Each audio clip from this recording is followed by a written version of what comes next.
So I have a lot going on this week. A lot of great stuff is going on this week, I guess is how I would want to say that.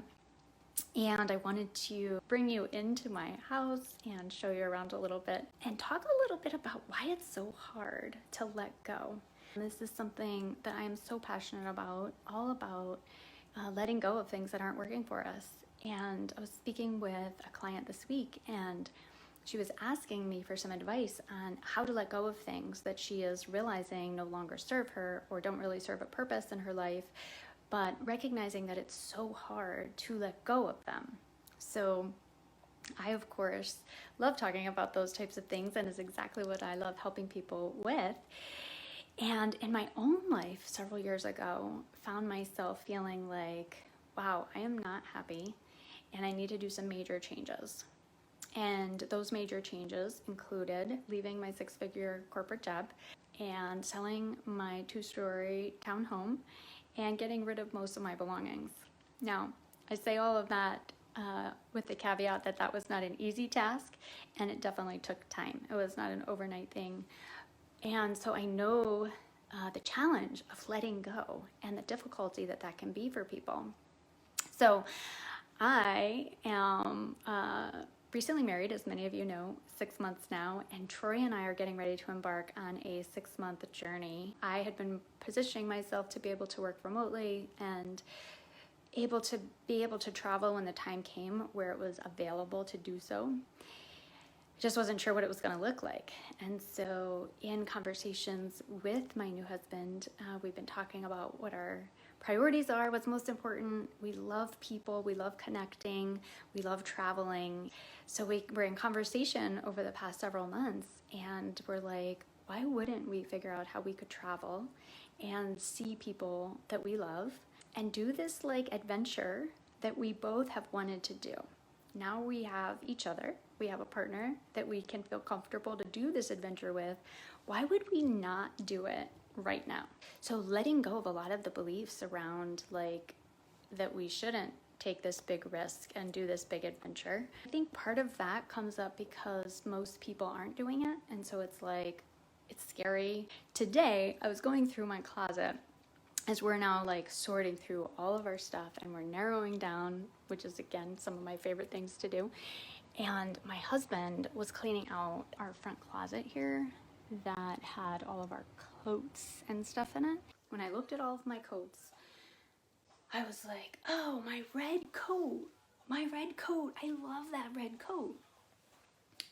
And I was like, do I really still have that red coat? I actually didn't even know that I still had this red coat. Now, I loved this red coat when I bought it. And honestly, I can't remember, but I'm going to say like maybe I bought it 10 years ago, possibly longer.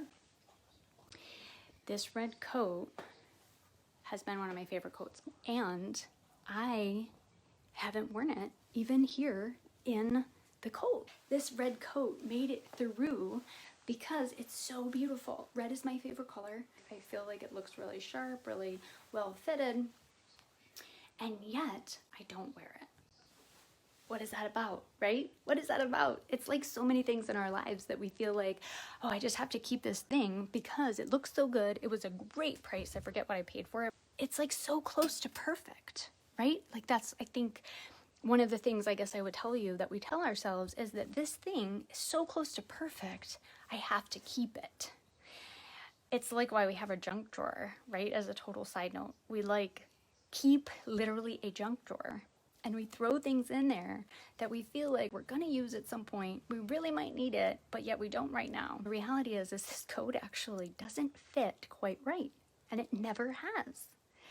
It's like a little extra snug when I get it all buttoned up and around the neck, and the arms are very tight. And so like when I try to pull my arms forward, it feels very tight and uncomfortable.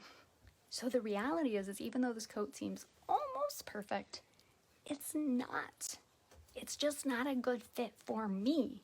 To give you some food for thought, right? Why do you hold on to the things in your life that feel that they're not a good fit? If it's like a job, right? It's a really good job, you're making good money, there are nice people there, but you feel bored, or it doesn't interest you anymore, or Maybe you don't feel valued. Maybe you're not making enough money, right? There are reasons about the job, or there are reasons about the relationship, or there are reasons about the house that it seems like it's a really good fit, almost like perfect, and you should really keep it. But the reality is it's not a good fit anymore. Or maybe it never was to start out with. Like this red coat, if I'm really honest, it's like it was never a good fit to start out with. But some things are a good fit initially, and then they become not a good fit, and they're really not good for us anymore. And yet we really struggle to let go because we've developed a relationship with the thing. So even this red coat, like clearly I've developed a relationship with this red coat because I'm having a hard time saying goodbye to it. And I still am. I actually haven't solidly made the decision that I'm getting rid of this coat, even though I know it's the right thing to do. And if I were my own client, I would be talking myself through, it is time to get rid of this red coat. And so what I want to leave you with is, if you get rid of the thing, if you move on from the thing that doesn't really fit you anymore, what might you be opening up possibilities to come into your life?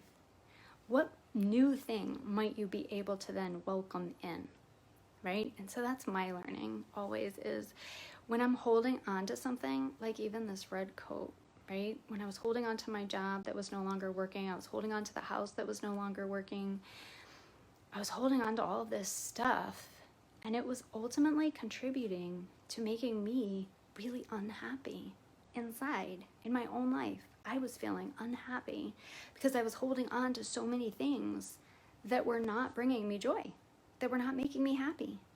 And so while this red coat is amazing and I love it, the reality is it's going to bless someone else who fits it perfectly, and they are going to rock this red coat.